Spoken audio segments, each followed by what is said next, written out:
అండి, అందరూ ఎలా ఉన్నారు? ఈరోజు నేను టమాటా పులావ్ చేస్తున్నానండి. ఇది without onions and without garlic paste, ginger garlic paste. దీనికి కావాల్సింది మా నార్మల్ రైస్ తీసుకున్నానండి, 1.5 గ్లాస్ తీసుకున్నాను. మిల్ మేకర్ బాయిల్ చేసి పెట్టుకున్నానండి. టమాటాలు 5 తీసుకున్నాను, ఇలా ముక్కల్లాగా కట్ చేసుకున్నాను. కొత్తిమీర 1/2 కట్ట, పుదీనా 1/2 కట్ట, బిర్యానీ లీవ్స్ 2, పచ్చిమిర్చి 3, ఇలాచీస్ 3, లవంగాలు 7 నుంచి 8, దాల్చిన చెక్క 1/2 ఇంచు, బ్లాక్ ఫ్లవర్ చిన్న ముక్క. ఇవన్నీ కలిపి గ్రైండ్ చేసి పెట్టుకున్నానండి పౌడర్ లాగా. ఉప్పు తగినంత, ఆయిల్ సరిపడా చేసుకున్నానండి. ఇప్పుడు దీనిలో 2 tablespoon oil, 1 tablespoon ghee add చేసుకుంటానండి.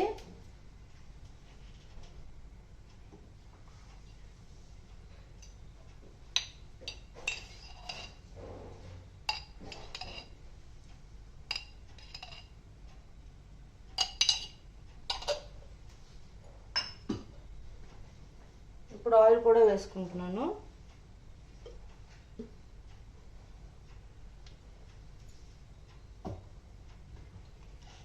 ఇది వేడెక్కిందండి. ఇప్పుడు దీంట్లో బిర్యానీ లీవ్స్, పచ్చిమిర్చి, నేను పౌడర్ చేసుకున్న గరం మసాలా థింగ్స్ అండి ఇవన్నీ కొంచెం వేగాక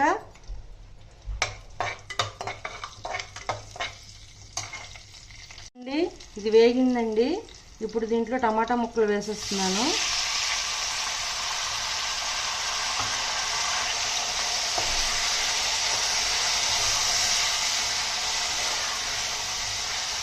దీనిలోనే 1/2 టేబుల్ స్పూన్ పసుపు వేస్తున్నాను. టేస్ట్ కోసం కొంచెం పంచదార వేస్తున్నానండి.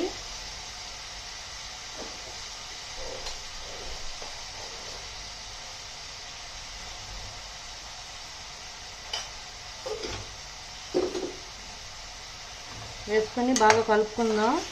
ఈ టమాటా ముక్కలన్నీ బాగా ఈ ఆయిల్లో మగ్గిపోవాలండి, మెత్తగా అయిపోవాలి. టమాటా ముక్కలన్నీ మెత్తగా అయిపోయాయండి. ఇప్పుడు దీనిలో పుదీనా, కొత్తిమీర, నేను కొంచెం మసాలా కారం వేస్తున్నానండి. నేను ఇందాక చెప్పడం మర్చిపోయాను. కొంచెం అంటే కొంచెం, ఎందుకంటే గరం మసాలా పౌడర్ ఉంది కదా, సో కొంచెం గరం మసాలా పౌడర్ వేస్తున్నాను. ఇందాక ఇలాచీస్ అవన్నీ వేసుకున్నాం కదా, ఇది గరం మసాలా ఎక్కువైతే కారం అయిపోతుంది. ఇప్పుడు దీనిలోనే గ్రీన్ పీస్, క్యారెట్ అవన్నీ వేసుకోవచ్చండి. నేనేమీ వేయట్లేదు, ఓన్లీ మిల్ మేకర్ వేస్తున్నాను.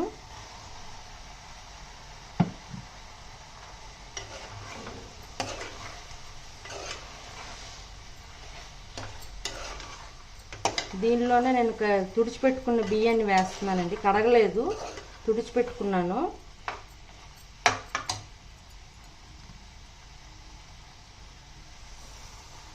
ఈ 1.5 గ్లాస్ రైస్కి నేను 3 గ్లాస్ వాటర్ వేస్తానండి.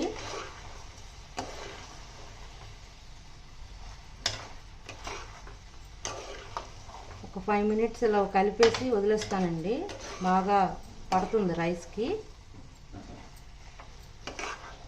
మీడియం ఫ్లేమ్లో పెట్టుకోండి కుక్కర్ని.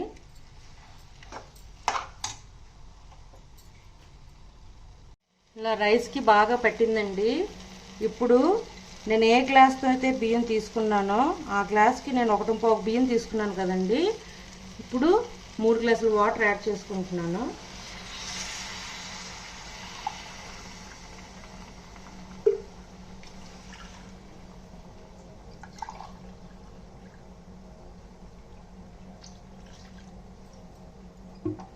వేసుకొని ఉప్పు కూడా యాడ్ చేసుకుంటానండి.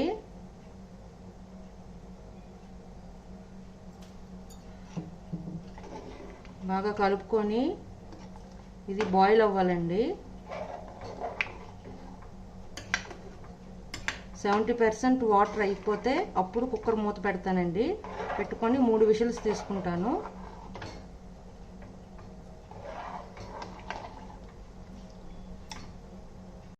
చూడండి, ఇలా 70% కుక్ అయిందండి. ఇప్పుడు దీన్ని కుక్కర్ మూత పెట్టేద్దాం. దీనికి పెట్టేసి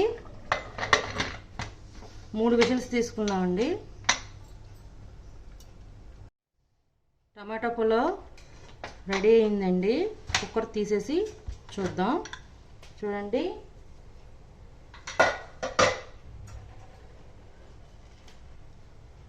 చాలా బాగా వచ్చిందండి. ఇప్పుడు దీన్ని సర్వింగ్ ప్లేట్లో తీసుకొని సర్వ్ చేసుకుందాం. చూడండి, టమాటా పులావ్ రెడీ అండి. దీంతో కర్డ్ కానీ రైతా కానీ తీసుకుంటే చాలా బాగుంటుందండి. అంతేనండి, టమాటా పులావ్ రెడీ. మీకు నచ్చినట్లయితే like, share and subscribe it. Bye.